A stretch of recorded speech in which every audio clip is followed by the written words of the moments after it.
শুরু করেছিলাম। গত 30টা দিন দেশের বিভিন্ন জেলার পথে প্রান্তরে আনাচে আমরা গিয়েছি।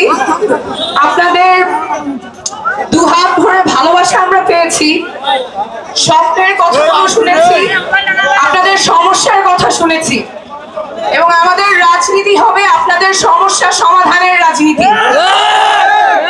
আমরা আর পুরনো রাজনৈতিক সংস্কৃতিতে ফেরত যাব না, পুরনো প্রতিহিংসার রাজনৈতিক সংস্কৃতিতে আমরা আর ফেরত যাব না। আমাদের মতের পার্থক্য থাকবে, মতবিভেদ থাকবে, মতবিরোধ থাকবে, কিন্তু সেটা নিয়ে আলোচনা হবে। প্রতিহিংসা, সহিংসতা, প্রাণনাশের হুমকি, সেই রাজনৈতিক সংস্কৃতিতে আমরা আর ফেরত যাব না। আমরা নতুন ধারার রাজনীতি করতে এসেছি, আমরা নতুন ধরনের রাজনীতি করতে এসেছি। আমরা এমন ধরনের রাজনীতি করব যেখানে তরুণেরা সক্রিয় অংশগ্রহণ করতে পারবে। আমরা এমন ধরনের রাজনীতি করব যাতে দেশের তরুণেরা আবার রাজনীতি বিমুখ না হয়ে পড়ে, যাতে বাংলাদেশের প্রত্যেকটা নাগরিক রাজনীতিতে সক্রিয়ভাবে অংশগ্রহণ করতে পারে। আমরা যে জোয়ার দেখে এসেছি, বাংলাদেশের প্রায় প্রত্যেকটা জেলায় তরুণেরা বিপুল উৎসাহ উদ্দীপনা নিয়ে আমাদের সাথে যুক্ত হয়েছেন। তরুণরা দেশ নিয়ে ভাবছেন, স্বপ্ন দেখছেন, পরিবর্তনের জন্য কাজ করার চিন্তা করছেন। একটা প্রজন্মগত রূপান্তর ঘটে গেছে। অনেকে এটা বুঝতে পারছেন না, কিন্তু এটাই বাস্তবতা, এটা আমরা দেখে এসেছি এবং এটা আমাদের লালন করতে হবে। যেই রাজনৈতিক সচেতনতা তৈরি হয়েছে সেটা আমাদের লালন করতে হবে।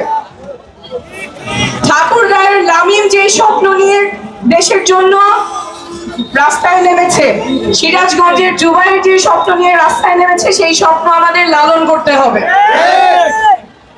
আমরা যদি লালন করতে না পারি, তরুণরা যদি আবার রাজনীতি বিমুখ হয়ে যায়, তরুণদের যদি আশাহত হয়, তাদের যদি স্বপ্নভঙ্গ হয়, তাহলে দেশ আবার একটা সংকটের মুখে পড়বে এবং সেটা হইতে দেওয়া যাবে না।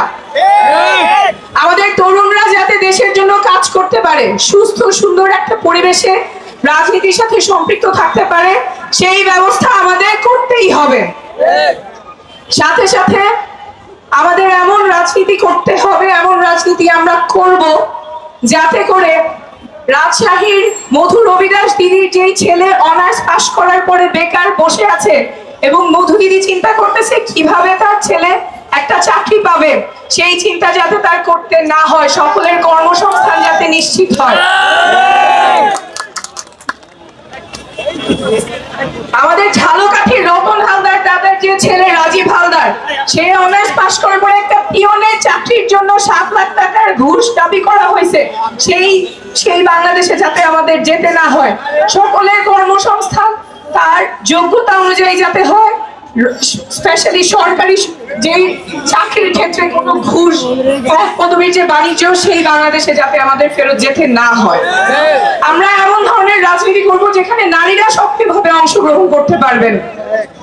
আমাদের প্রত্যেক নারী সহযোদ্ধার বিরুদ্ধে অসংখ্য মিথ্যা অপবাদ, মিথ্যা প্রপাগান্ডা ফেস করতে হয়েছে, কিন্তু তারা রাজপথ ছাড়েন নাই, তারা আমাদের সাথেই আছেন।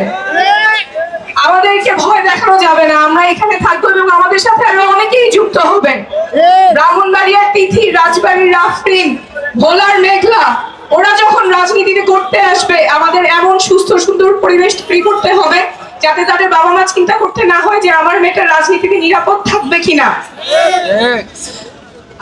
রাজনীতি শুধুমাত্র খারাপ মানুষেরা করে, ভালো মানুষেরা করে না, সেই সংস্কৃতিতে আমরা ফেরত যাব না। আমরা এমন ধরনের রাজনীতি করব যেখানে বাংলাদেশ প্রত্যেকটা নাগরিক রাজনীতিতে সক্রিয় অংশগ্রহণ করতে পারে।